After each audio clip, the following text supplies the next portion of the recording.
హరే కృష్ణ. హరే కృష్ణ అందరికి. ఓం నమో భగవతే వాసుదేవాయ.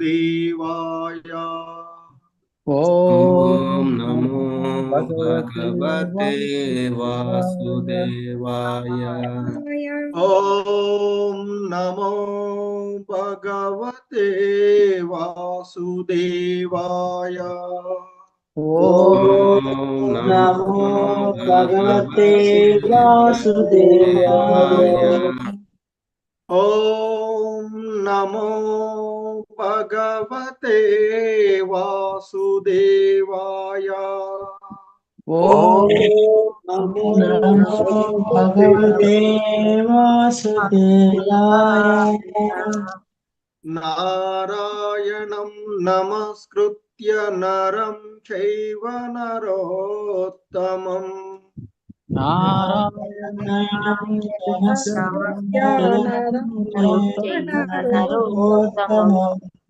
దేవీం సరస్వతిం వ్యాసం తతో జయముదీరయేత్.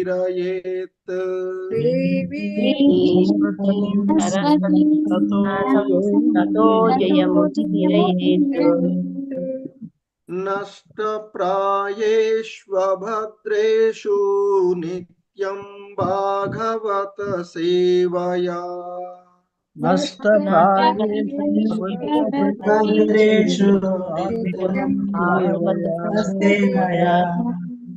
భగవతి ఉత్తమ శ్లోకే భక్తిర్భవతి నైష్ఠికీ.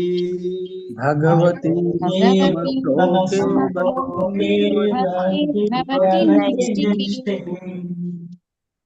హరే కృష్ణ. సో హరే కృష్ణ అందరికి.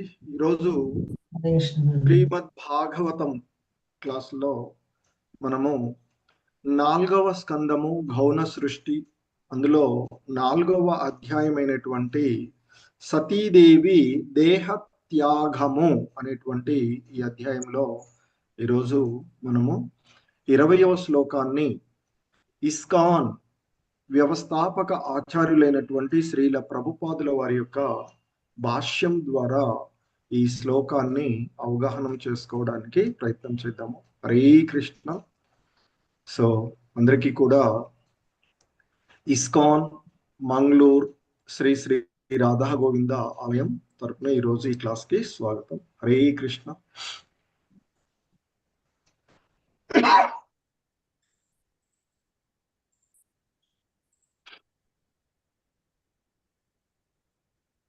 హరే కృష్ణ. శ్రీమద్ భాగవతము 4వ స్కందము 4వ అధ్యాయము 20వ శ్లోకము. Please repeat. కర్మ ప్రవృత్తం చ నివృత్తమప్యవృతం. కర్మ కర్మ ప్రవృత్తం చ నివృత్తమప్రవృతం. కర్మ ప్రవృత్తం చ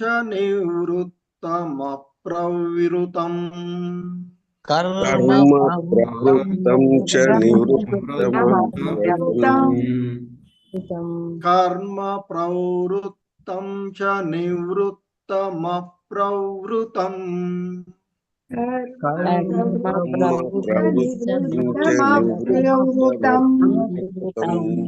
వేదే వివిచ్యో భయలింగమాశ్రితం.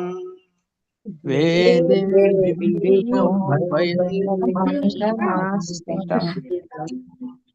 వేదే వివిచ్యో భయలింగమాశ్రితం. వేదే వివిచ్యో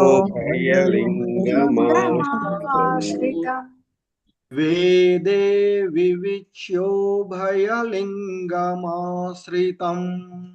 వేదే వివిచ్యో భయలింగమాశ్రితం. విరోధితధ్యోగ పదైక కర్తరి.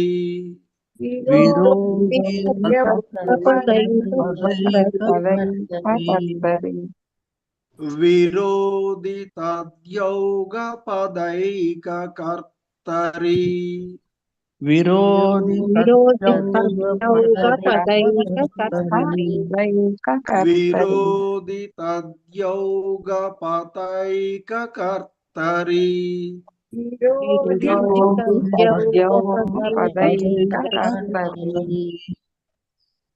ద్వయం తథా బ్రహ్మణి కర్మ నర్చతి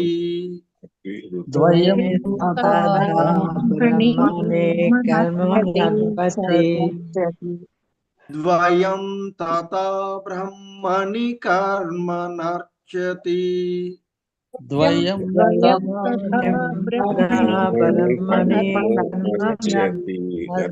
ద్వయం తథా బ్రహ్మణి కర్మ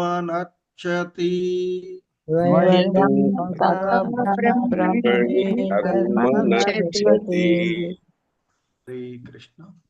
కర్మ ప్రవృత్తం చ నివృత్తమప్యవృతం వేదే వివిచ్యోభయలింగమాశ్రితం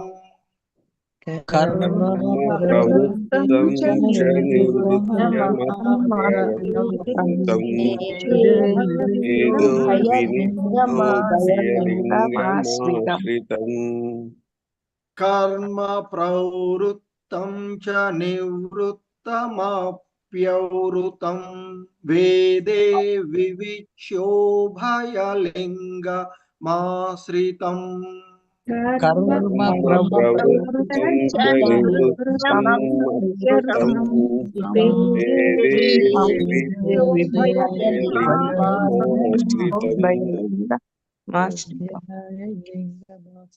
విరోధితద్యౌగపదైకకర్తరి ద్వయం తథా బ్రహ్మణి కర్మ నర్చతి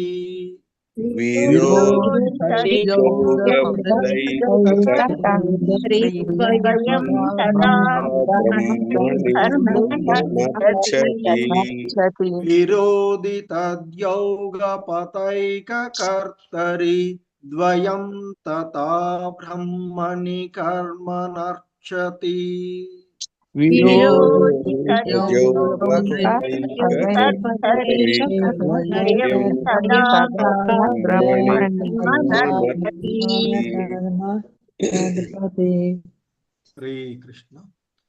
కర్మ ప్రవృత్తం చ నివృత్తమప్యవృతం వేదే వివిచ్యోభయలింగమాశ్రితం విరోధితద్యౌగపతైకకర్తరి ద్వయం తథా బ్రహ్మణి కర్మ నర్చతి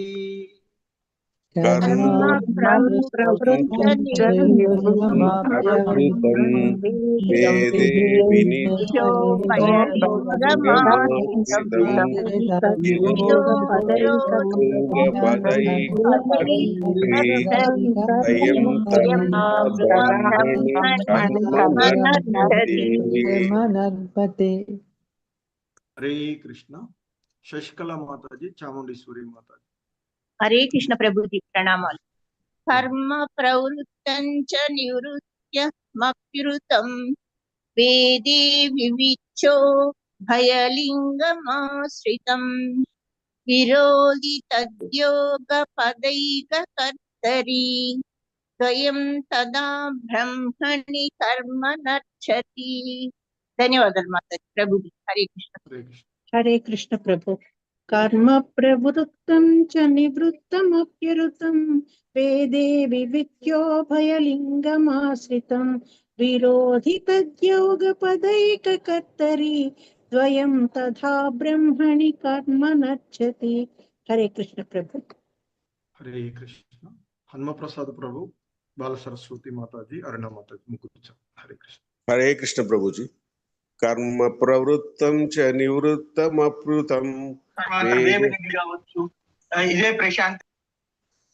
వేదే వినిత్యో భయలింగమాశ్రితం విరోధితద్యౌగపదైకకర్తరి ద్వయం తథా బ్రహ్మణి కర్మ నర్చతి. హరే కృష్ణ ప్రభుజీ. నామాలు కర్మ పటోదించ నిరుత్సప్యృతం ఏదే వివిక్ష భయలింగమాశ్రితం విరోధాదైక కరత్తదే దయాం దదా బరమణే కర్మ నద్బతి. హరే కృష్ణ ప్రభుజీ, దండవత్ ప్రణామం. ధన్యవాదాలు ప్రభుజీ. కర్మ ప్రవృత్తం చ నివృత్తమప్యుతం వేదే వినిత్యో భయలింగమాశ్రితం విరోధి తద్వౌక పదైక కర్తరి ద్వయం తథా బ్రహ్మణి కర్మ నచ్చతి. ధన్యవాదాలు. హరే కృష్ణ. ఈ శ్లోకంలో ఉన్నటువంటి పదాల యొక్క అర్థాలను చూద్దాము. హరే కృష్ణ. కర్మ, కర్మలు, ప్రవృత్తం, భౌతిక భోగరతములైనవి,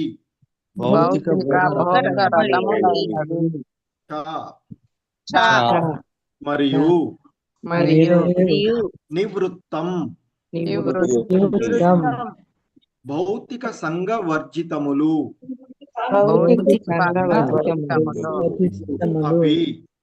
అవి నిక్కముగా కృతం సత్యము వేదే వేదములయందు వివిచ్య వేదపరుపబడినవి ఉభయలింగం రెండింటి లక్షణములు ఆశ్రితం నిర్దేశింపబడినవి విరోధి అసంగతం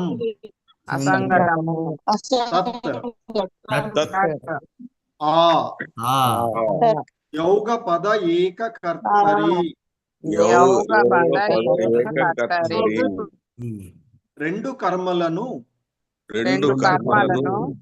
ఒకే వ్యక్తి యందు ద్వయం రెండు తథా వలన బ్రహ్మణి బ్రహ్మభూత స్థితి యందు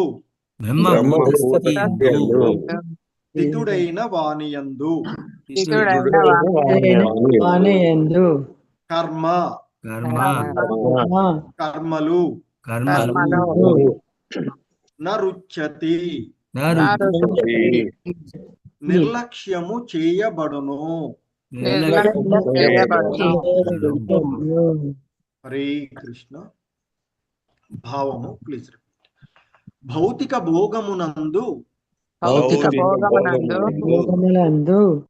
అనురక్తులైన వారికి గల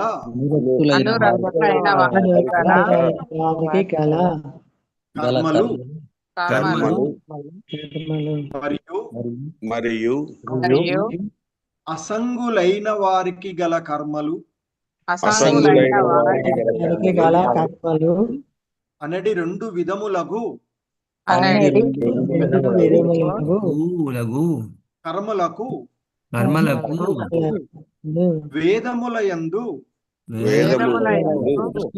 నిర్దేశములు వసగబడినవి. ఈ రెండు విధములగు కర్మలను అనుసరించి జనులు రెండు రకములుగా నుందురు.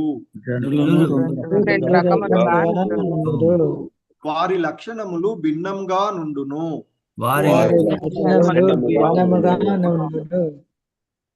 ఈ రెండు కర్మలను ఒకే వ్యక్తి యందు చూడగోరినచో అది అసంగతమే కాగలదు. కానీ బ్రహ్మభూత స్థితిని బడిసిన వాడు బ్రహ్మభూత స్థితిని బడిసినవాడు వాడు ఈ రెండు రకములగు కర్మలను ఈ రెండు రకముల కర్మలను నిర్లక్ష్యపరచును. పరచును. హరే కృష్ణ. కృష్ణ హరే. సో జగద్గురు శ్రీల ప్రభుపాద్ కీ జై. సో ఇది భావము. సో భాష్యము. హరే కృష్ణ. రామకృష్ణ ప్రభు వీలవుతుందా? Yes Prabhuji. Hare Krishna. Hare Krishna. Bhashyam by Srila Prabhupad key జై.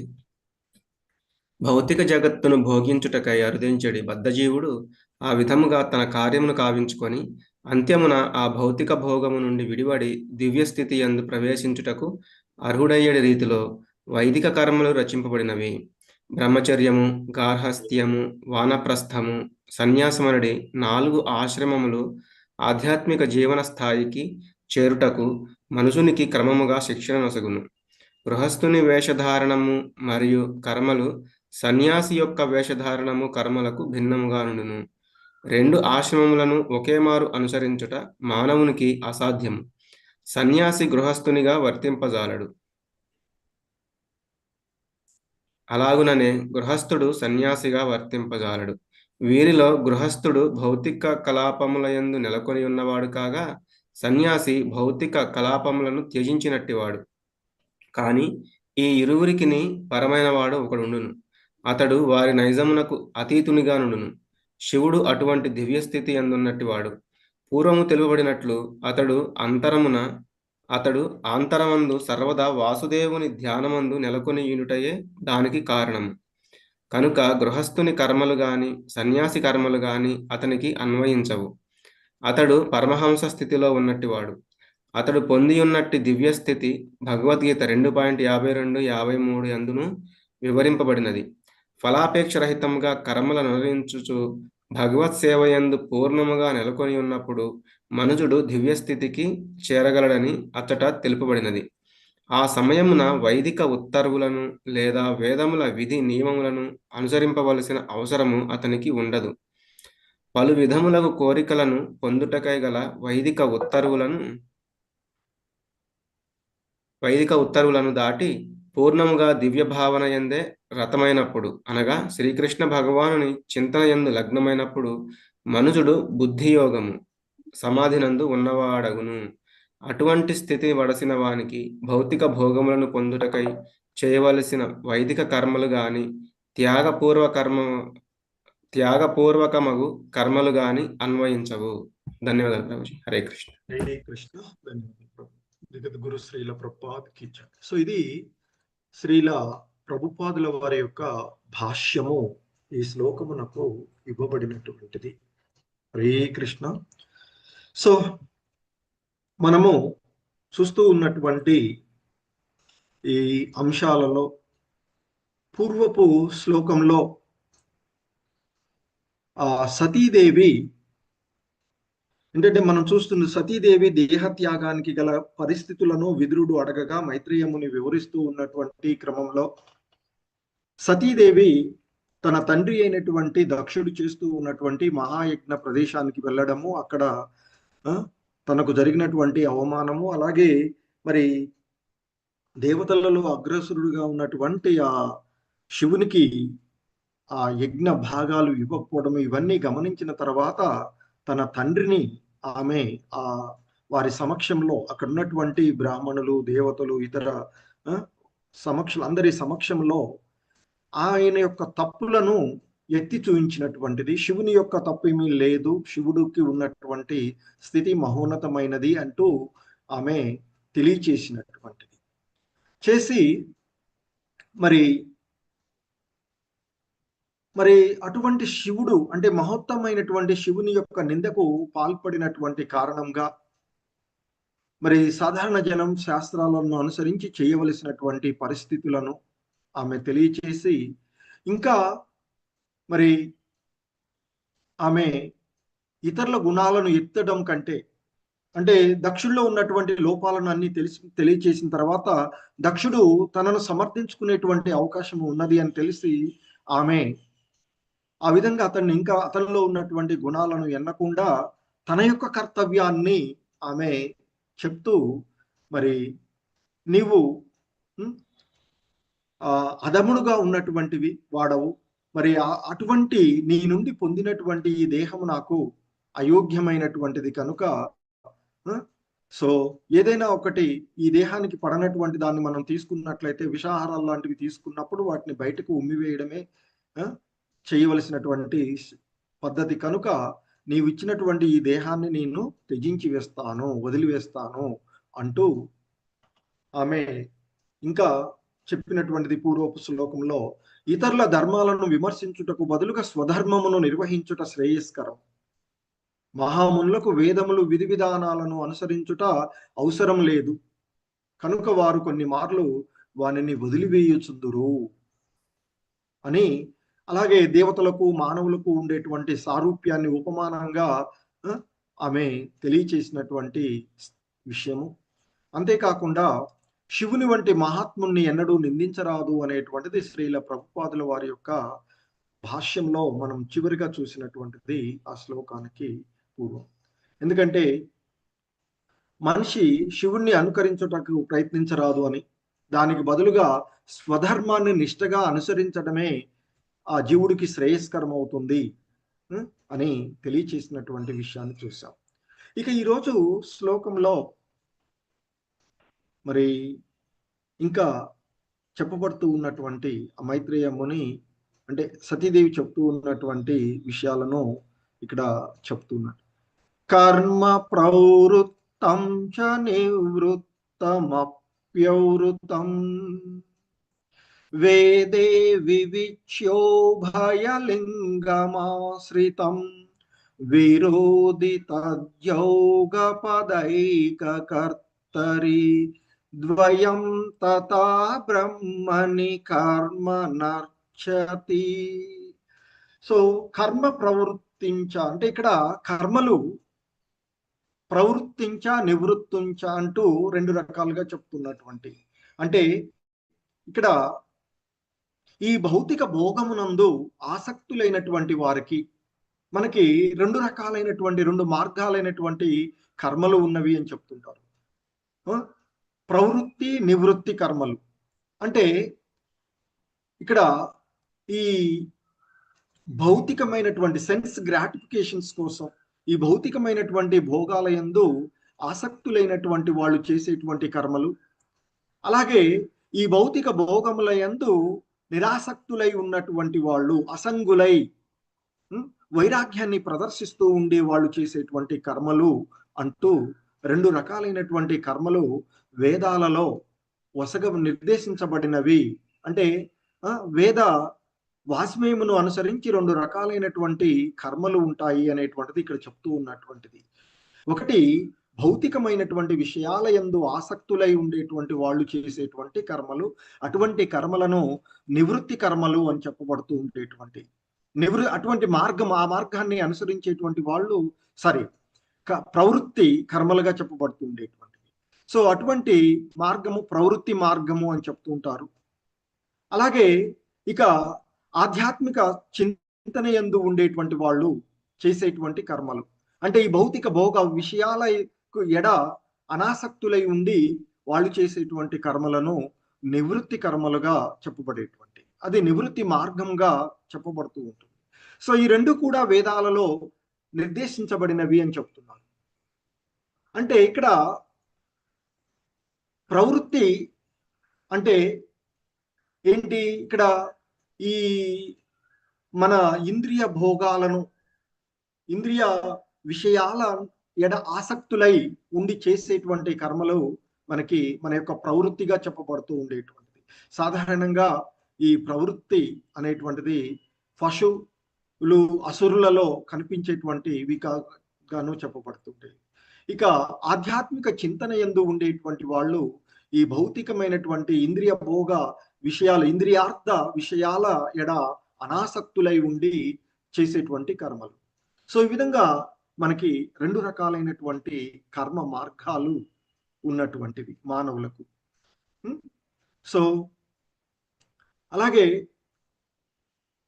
ఆ జనులు కూడా రెండు రకాలుగా ఉండేటువంటి వాళ్ళు. ఒకళ్ళు ప్రవృత్తి మార్గాన్ని అనుసరిస్తూ ఉండేటువంటి వాళ్ళు, రెండవ రకమైనటువంటి వాళ్ళు నివృత్తి మార్గాన్ని అనుసరిస్తూ ఉండేటువంటి వాళ్ళు.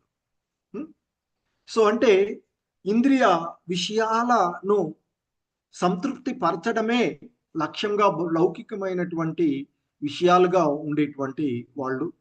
ఇక ఈ ఇంద్రియ విషయాలను నియంత్రించుకుంటూ, మనసును ఇంద్రియాలను నియంత్రించుకుంటూ భగవద్ధ్యాసలో కొంత వాటి ఎడ వైరాగ్యాన్ని ప్రదర్శిస్తూ చేసేటువంటి కర్మలుగా ఉండేటువంటి. సో అందుకే ఇక్కడ చెప్తున్నటువంటిది ఈ రెండు విధములైనటువంటి కర్మలను అనుసరించి జనులు రెండు రకాలుగా ఉంటారు అని చెప్తున్నారు. మరి అలాగే ఆ రెండు మార్గాలలో ఉండేటువంటి వారి లక్షణాలు కూడా భిన్నంగానే ఉంటాయి. ప్రవృత్తి మార్గంలో ఉండేటువంటి వారి లక్షణాలు, అలాగే నివృత్తి మార్గంలో ఉండే వారి యొక్క లక్షణాలు భిన్నంగానే ఉండేటువంటి. సాధారణంగా మరి ఈ రెండు కూడా ఒకే వ్యక్తి యందు చూడగోరినప్పుడు అది అసంగతమే కాగలదు అంటూ చెప్తున్నటువంటి. అంటే ప్రవృత్తి నివృత్తి కర్మలు అనేటువంటివి ఒకే వ్యక్తిలో చూడడం, అంటే ఒకేసారిగా చూడడం అనేటువంటిది సాధ్యం కాదు. అందుకే శ్రీల ప్రభుపాదులు వారు చెప్పేటువంటి ఒక వ్యక్తి గృహస్థుడుగా ఉన్నటువంటి వాడు సన్యాసిగాను ఉండడం, ఒకేసారి రెండింటిని ప్రదర్శించడం అనేటువంటిది ఒకే సమయంలో అది సాధ్యం కాదు అనేటువంటిది చెప్పబడుతూ ఉన్నటువంటిది. కొంచెం కష్టం. కానీ ఎవడైతే బ్రహ్మభూత స్థితిని పొందుతాడో వాడు ఈ రెండు రకాలైనటువంటి కర్మలను కూడా నిర్లక్ష్యపరుస్తూ ఉంటాడు అనేటువంటిది. ఇంకా మరి ఆ బ్రహ్మభూత స్థితిని చేరినటువంటి వాడు ఇంకా ఏవి కూడా చేయవలసినటువంటి అవసరం లేదు. సో కాబట్టి ఈ రెండు. సో ఇక్కడ మరి శివుని యొక్క స్థానము అలా ఆ బ్రహ్మభూత స్థితిని చేరుకున్నటువంటిది కనుక నువ్వు చెప్తున్నట్లుగా ఆ ప్రవృత్తి కర్మలు, ఇంద్రియ భోగ వాంఛలకు సో మరి ఆ విధమైనటువంటి కర్మలు అతనికి చేయవలసినటువంటిది. ఎందుకంటే దక్షుడు చేస్తూ ఉన్నటువంటిది ఆ విధమైనటువంటివిగానే ఇక్కడ భావించవచ్చు. ఎందుకంటే ఆ దేహాత్మ భావనను వదిలినటువంటి వాడు కాకుండా ఉన్నటువంటిది. సో కనుక ఇక్కడ ఈ శ్లోకంలో చెప్పబడుతున్నటువంటిది ఏంటంటే భౌతిక భోగమునకు ఆసక్తులై ఉన్నటువంటి వారు అంటే ప్రవృత్తి కర్మలు అని, వారికి ఉన్నటువంటి కర్మలు అంటే ప్రవృత్తి మార్గము. అలాగే ఈ భౌతికమైనటువంటి భోగముల యందు అనాసక్తులై ఉన్నటువంటి వారు చేసేటువంటి కర్మలు అంటే నివృత్తి మార్గంగా అంటే ఇంద్రియాల ఎడ ఆసక్తులై చేసేటువంటి కర్మలు, ఇంద్రియాలను కంట్రోల్ చేసుకుంటూ ఆ ఇంద్రియాలను భగవత్ సంబంధంలో ఉపయోగించుకుంటూ చేయబడేటువంటి కర్మలు.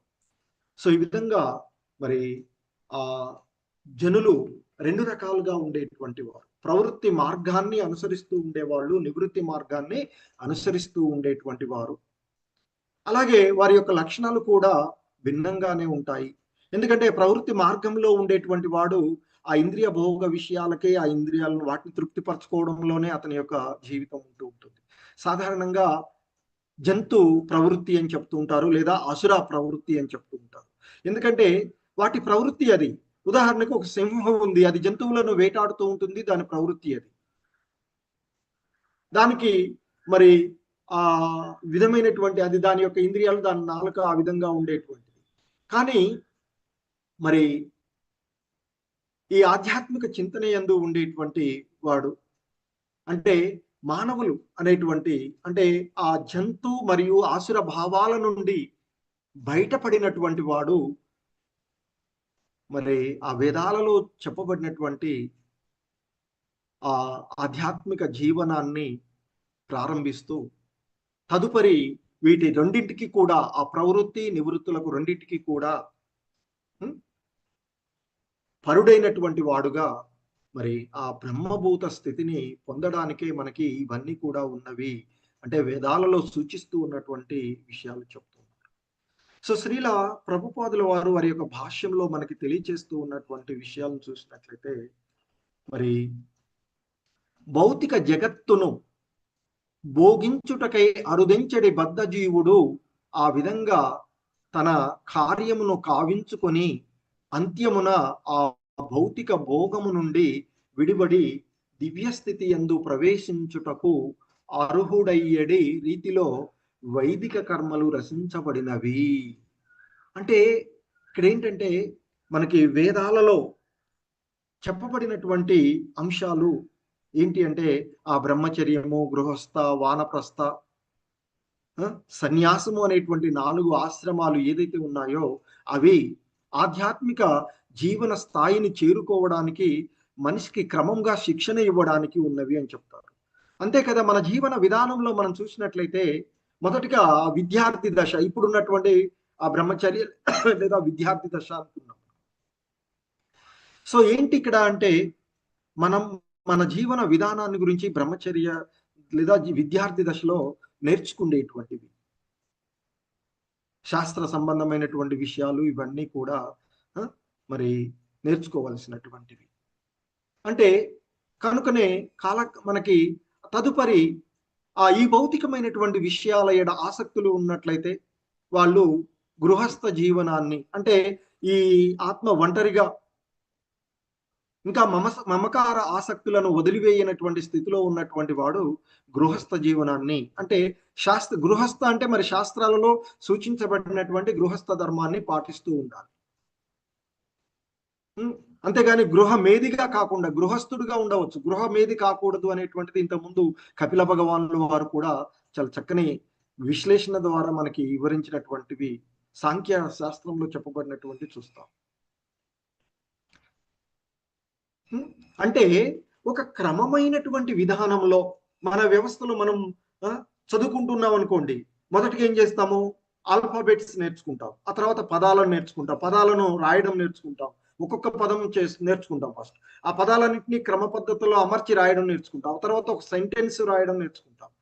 అలాగే మన జీవన విధానంలో కూడా ఈ బ్రహ్మచర్య వ్యవస్థ, గృహస్థ, వానప్రస్థ, సన్యాసము అనేటువంటివి క్రమక్రమంగా ఈ భౌతిక జగత్తును మరి అంటే ఇక్కడ ఈ అలా భౌతిక జగత్తులో భోగ అనుభూతి కావాలి అనుకున్న వాడికి ఉన్నటువంటి చెబుతున్నారు. అవి లేనటువంటి వాడు మొదటి నుంచి కూడా ముక్త స్థితిలో ఉండేటువంటి పరిస్థితులు కూడా మనం చూస్తూ ఉంటుంటాం. సో ఆ విధంగా మరి ఆ బద్ధజీవుడు క్రమక్రమముగా ఎలాగైతే primary education, next upper primary, higher, post graduation, PhD లాగా, సో క్రమంగా మనకి మన జీవన విధానంలో ఇవన్నీ కూడా ఒక క్రమ పద్ధతిలో ఉన్నటువంటివి. సో కనుకనే వైదిక కర్మల్లో ఆ విధంగా వేద వాజ్మయాలలో ఆ రకాలైనటువంటి కర్మలు మనకి తెలుపబడినవి. వారి ప్రవృత్తి, వారి యొక్క స్వభావాన్ని అనుసరించి ఆ ప్రవృత్తి నివృత్తి కర్మలు ఉన్నటువంటివి. సో అలాగే మనకి ఆ 4 రకాలైనటువంటి ఆశ్రమాలు, బ్రహ్మచర్యము, గృహస్థ, వానప్రస్థ, సన్యాసం కూడా ఆధ్యాత్మిక జీవన స్థాయికి క్రమక్రమంగా ఆ విధమైనటువంటి కోరికలను తీర్చుకొని వాటి నుండి అనాసక్తులు కావడం మరి మనిషికి క్రమంగా శిక్షణ ఇవ్వడానికి ఉన్నవి అని చెప్తారు. ఎందుకంటే ఇక్కడ శ్రీల ప్రభుపాదులు వారు చెప్తున్నారు, గృహస్థుని యొక్క వేషధారణ, కర్మలను సన్యసించి ఉన్నటువంటి సన్యాసి యొక్క వేషధారణము, అలాగే వారు చేసేటువంటి కర్మలు కూడా భిన్నంగా ఉంటాయి. మరి గృహస్థుడు తనపై ఆధారపడి ఉన్నటువంటి వాళ్ళని పోషిస్తూ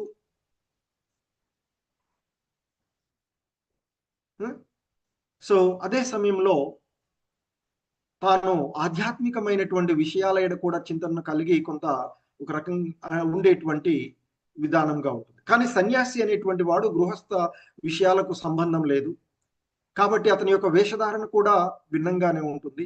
అలాగే అతడు చేయవలసినటువంటి కర్మలు, ఎందుకంటే ఇక గృహస్థ విధానాన్ని వానప్రస్థ వదిలివేసి వచ్చినటువంటి వాడు కనుక ఇక తనపై అంటే ఈ దేహపరమైనటువంటి సంబంధాలను అతడు వదిలివేయవలసినటువంటి, కాబట్టి అతడు చేసేటువంటి కర్మలు కూడా భిన్నంగా ఉండాలి. సో కనుకనే గృహస్థ సన్యాసము 2 ఒకేసారి అనుసరించడం అనేది సాధారణంగా మానవునికి అసాధ్యమయ్యేటువంటివి అని చెప్తున్నారు. సన్యాసి అనేటువంటి వాడు గృహస్థునిగా వర్తింపజాలడు. అలాగే గృహస్థుడు కూడా సన్యాసిలాగా వర్తించడం అనేటువంటిది అతనికి సాధ్యం కానటువంటిది. ఎందుకంటే అతని కుటుంబ పరిస్థితుల్లో అక్కడ ఉన్నటువంటి విషయాలను అతను తన కర్తవ్యాన్ని విద్యుక్త ధర్మాలను నెరవేర్చవలసి ఉంటుంది కనుక అలా సాధ్యం కాదు. కానీ అతడు ఎప్పుడు ఇంతకుముందు కపిల భగవాన్లు వారు చెప్పినట్లుగా ఇంకా ఎప్పటికీ కూడా అదే విధానంలో ఉండిపోయే విధంగా ఉండకూడదు. కొంత వయసు వచ్చిన తర్వాత వాళ్ళు పిల్లలు వాళ్ళంతా వాళ్ళ పరిస్థితులను తెలుసుకొని వాళ్ళ జీవనం జరుపుకోగలిగిన తర్వాత ఇంకా వాళ్ళతోనే పట్టుకొని వాళ్ళ చూరులే పట్టుకొని ఆ ఇంటి ముందు చెప్తుంటారు, చేతగాని కుక్కలాగా ఆ ఇంటి ముందు కాపలా కుక్కలాగా ఉండేటువంటి విషయాన్ని ఇంకా చేస్తూ ఉండకూడదు అని చెప్తుంటారు. కానీ మనం ఇంకా ఆ విషయాలలోనే ఆసక్తులై ఉండేది. ఎందుకంటే గృహస్థుడు భౌతిక కలాపాల యందు నెలకొని ఉన్నవాడు కాగా, మరి సన్యాసి అనేటువంటి వాడు భౌతిక కలాపాలను త్యజించినటువంటి వాడుగా ఉంటాడు. అలాగే ఈ గృహస్థుడు సన్యాసికి పరమైనటువంటి వాడు ఇంకొకడు కూడా ఉంటాడు. అంటే ఈ రెండు రకాలైనటువంటి అటు ఆధ్యాత్మికమైనటువంటి సన్యాసులు చేయవలసినటువంటివి కానీ గృహస్థుడు ఈ రెండిటికి అతీతమైనటువంటి వాడు దివ్య స్థితిలో బ్రహ్మభూత స్థితిలో నెలకొన్న వాడుగా చెప్పబడుతుంది. మరి ఇక్కడ శివుని యొక్క స్థితి కూడా అదే. ఎందుకంటే అతడు నిరంతరము తన యొక్క మనసునందు ఆ వాసుదేవుణ్ణే ధ్యానిస్తూ ఉంటుంటాడు కనుక ఈ భౌతికమైనటువంటి విషయాలకు లేదా ఈ ప్రవృత్తి నివృత్తి మార్గాలకు ఉండేటువంటి వారికి కూడా భిన్నంగానే శివుడి యొక్క స్థితిని ఇక్కడ తెలియచేస్తూ ఉన్నటువంటిది శ్రీల ప్రభుపాదుల వారు.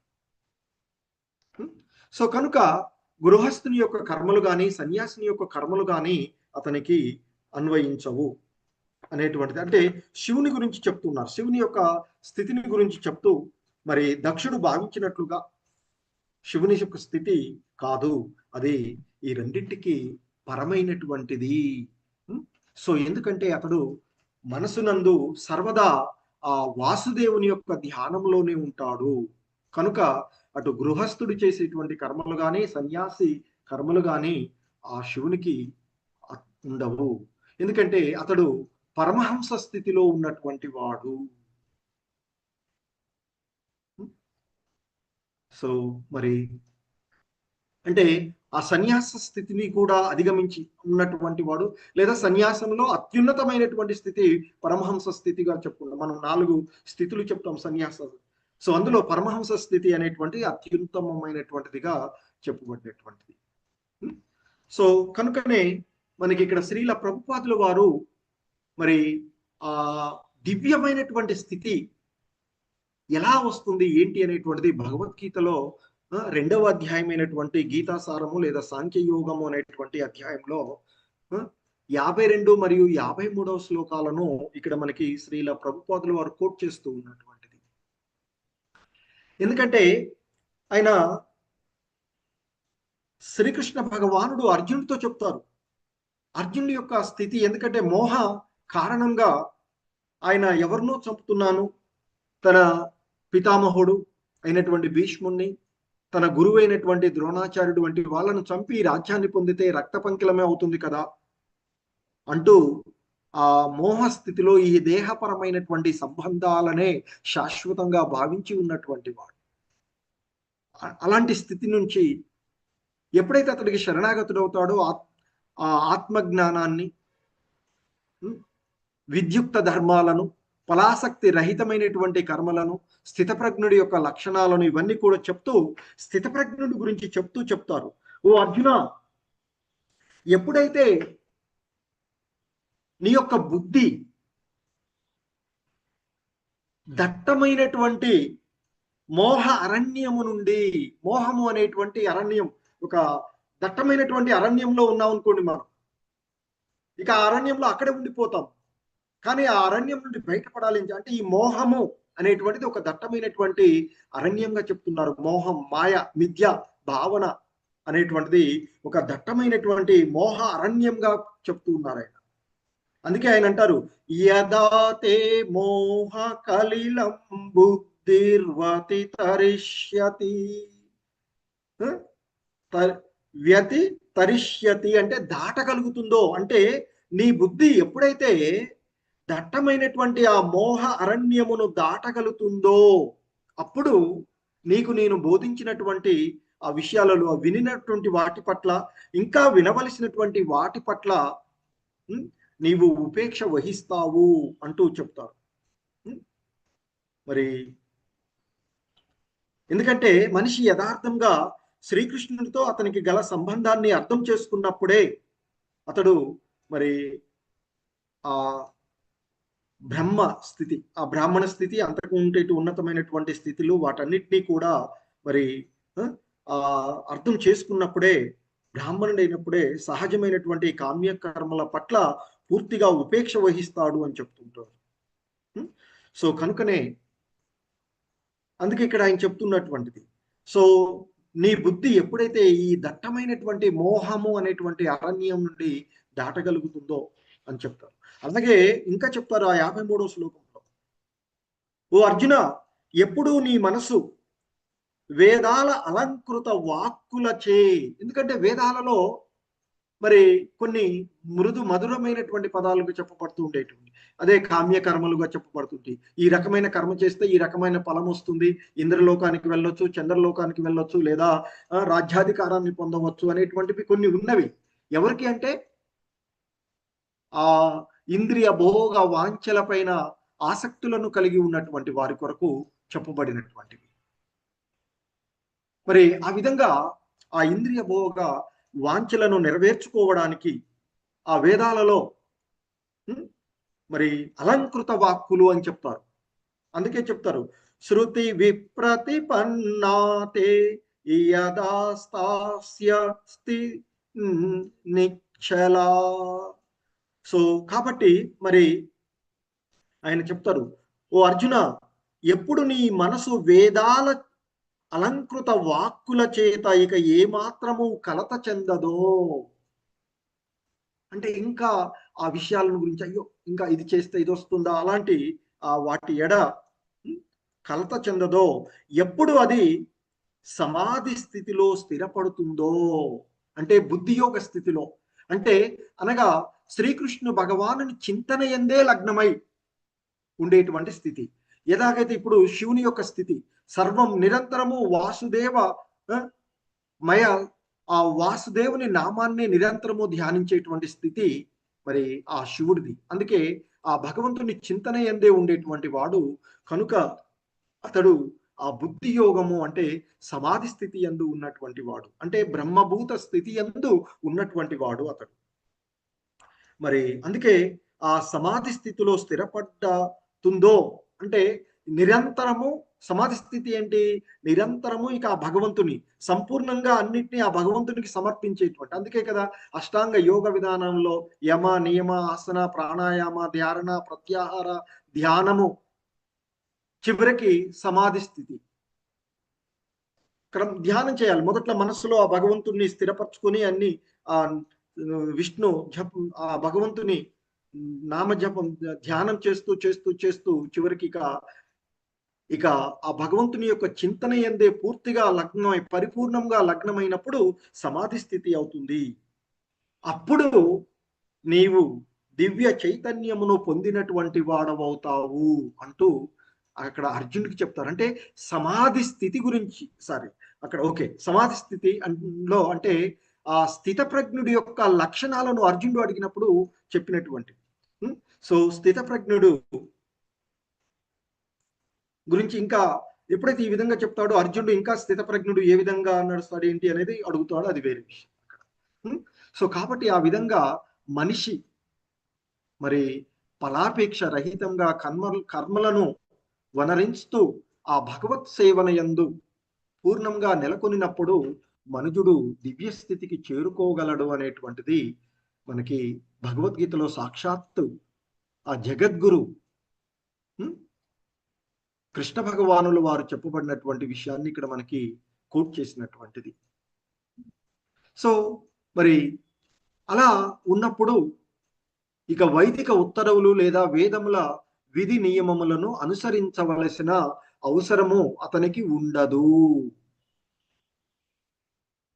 ఇక ఆ వేదాలలో ఆ రెండింటికి కూడా అతీతమైనటువంటి స్థితిగా చెప్పబడుతూ ఉన్నటువంటి దివ్య స్థితి కదా.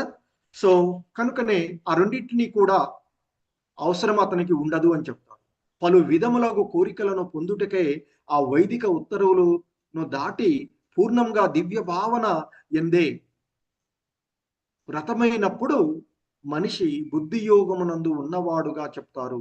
అటువంటి స్థితి ని పొందినటువంటి వాడు ఇక ఈ భౌతికమైనటువంటి భోగాలను పొందడానికి ఈ వైదిక కర్మలు మరి ఆ వేదముల విధులను ఏవి కూడా అలాగే లేదా త్యాగపూర్వకమైనటువంటి కర్మలు కానీ అంటే సన్యాసులు చేసేటువంటివి కానీ చేయవలసినటువంటిది లేదు అని చెప్తారు. ఎందుకంటే దీనికి మనకి పరమభక్తుడు భక్త పరంపరలో గొప్ప ఆచార్యులైనటువంటి శ్రీ మాధవేంద్రపురి చెప్పినటువంటి విషయాన్ని శ్రీల ప్రభుపాదుల వారు మనకి భగవద్గీత భాష్యాల్లో కోట్ చేస్తారు. ఓ సంధ్యావందనమా నీకు జయమగుగాక, ఓ స్నానమా నీకు వందనాలు, ఓ దేవతలారా ఓ పితృదేవతలారా మిమ్ము గౌరవింపలేని నా యొక్క అసక్తతను నన్ను మన్నించండి. ఇప్పుడు నేను ఇక్కడ కూర్చున్న కంసవైరిని యాదవ కులోత్తముని అంటే శ్రీకృష్ణుని స్మరించి తద్వారా సమస్త పాపబంధనము నుండి ముక్తులను కాగలుగుతాను. ఇది నాకు చాలునని నేను అనుకుంటున్నాను. అంటే భక్తియుతమైనటువంటి భావనలో నిరంతరము. ఎందుకంటే ఇక్కడ దక్షుడు మనకి ఈ సందర్భం ఏంటంటే దక్షుడు ఆయన ఎప్పుడు సమాధులు అంటే అక్కడ ఇది శవాల దగ్గర ఉండేటువంటి వాడు బూడిద పూసుకుని ఉంటాడు, శుచి శుభ్రత్వాలు ఉండవు అనేటువంటి విషయాన్ని చెప్తున్నారు కదా. సో అందుకే ఇక్కడ మాధవేంద్రపురి చెప్పినటువంటి ఆ శ్లోకాన్ని మనకి శ్రీల ప్రభుపాదులు వారు చెప్తారు. అంటే ఆ దివ్య స్థితిలో నెలకొన్నటువంటి వాడు సంధ్యావందనం చేయడం కానీ స్నానాల విషయాల్లో అంటే అలా చేయాలని కాదు, అది ఆ స్థితి వేరు అని అందరూ దాన్ని అనుకరించవద్దు. అందుకే చెప్తాడు శివుడు లాగానే చేయడానికి మరికొంతమంది ఇంకొంతమంది అనుసరించేటువంటి వాళ్ళు శివాంచరులు ఉంటారు. అది చేయవద్దు అని చెప్తున్నటువంటి శ్రీల ప్రభుపాదుల వారు ఇంతకుముందు అదే. సో ఆయన స్థితి వేరు. అందుకే మాధవేంద్రపురుల వారు చెప్పినటువంటి ఎందుకంటే రోజుకు 2-3 సార్లు అన్ని రకాలైనటువంటి స్తోత్రాలు చదవడం అనేటువంటిది సాధారణంగా చేసేటువంటిది. తెల్లవారుజామున లేచి స్నానం చేయడము, పితృదేవతలకు నమస్కారం చేయడము, ఆ వేద విధులైనటువంటి కర్మలు ఆచార్యులు ఆరంభ దశలో ఉన్నటువంటి భక్తులు ఖచ్చితంగా చేయవలసిందే. అలా చేస్తూ ఉన్నప్పుడు మనం క్రమక్రమంగా వృద్ధి చెందేటువంటిది. ఆ క్రమంగా వృద్ధి చెందిన తర్వాత ఎలాగైతే మనం మొదట్లో ఏం చేస్తాము, పదాలను నేర్చుకోవడానికి ప్రయత్నం చేస్తాం. పదాలు నేర్చుకొని అన్ని రాసిన తర్వాత మళ్ళీ పదాలు నేర్చుకోవాల్సిన అవసరం లేదు కదా. సో కాబట్టి ప్రారంభ దశలో ఉన్నటువంటి వాళ్ళు వేదాలలో ఉన్నటువంటి ఆ ప్రవృత్తి నివృత్తి రకాలైనటువంటి వాటిని అనుసరిస్తూ వాటిని దాటి వాటికి భిన్నమైనటువంటి దివ్య స్థితిని చేరుకోవాలి అనేటువంటిది చెప్తూ ఉన్నారు. సో కనుకనే మనకి ఎప్పుడైతే కృష్ణ భక్తి భావనలో పరిపూర్ణమైనటువంటి స్థితిని పొంది దివ్యమైనటువంటి ప్రేమయుతలో సేవలో శివుడు మాదిరిగా నెలకొని ఉన్నట్లయితే ఇక అతడు అంతకు ముందే పరిపూర్ణత్వాన్ని పొందినటువంటి వాడు కనుక ఈ నియమాల పట్ల ఉపేక్ష వహిస్తాడు. ఇంకా ఆ నియమాలను పాటించవలసినటువంటిది అవసరం లేదు అని చెప్తారు. అందుకే శ్రీల ప్రభుపాదులు వారు అప్పుడప్పుడు మనకు చెప్తుంటారు, జడ్జి అయినటువంటి వాడు ఇంకా లా చదవాల్సిన అవసరం అంటే అవన్నీ దాటి వచ్చినటువంటి వాడే కనుక మళ్ళీ అడ్మిషన్ తీసుకోవాల్సిన ఇవన్నీ ఏమీ లేదు అనేటువంటి చెప్తూ ఉన్నటువంటి. హరే కృష్ణ. జగద్గురు శ్రీల ప్రభుపాదుకి జై. ప్రభుజీస్ మాతాజీస్ ఎవరైనా ఏవైనా యాడ్ చేయదలుచుకుంటే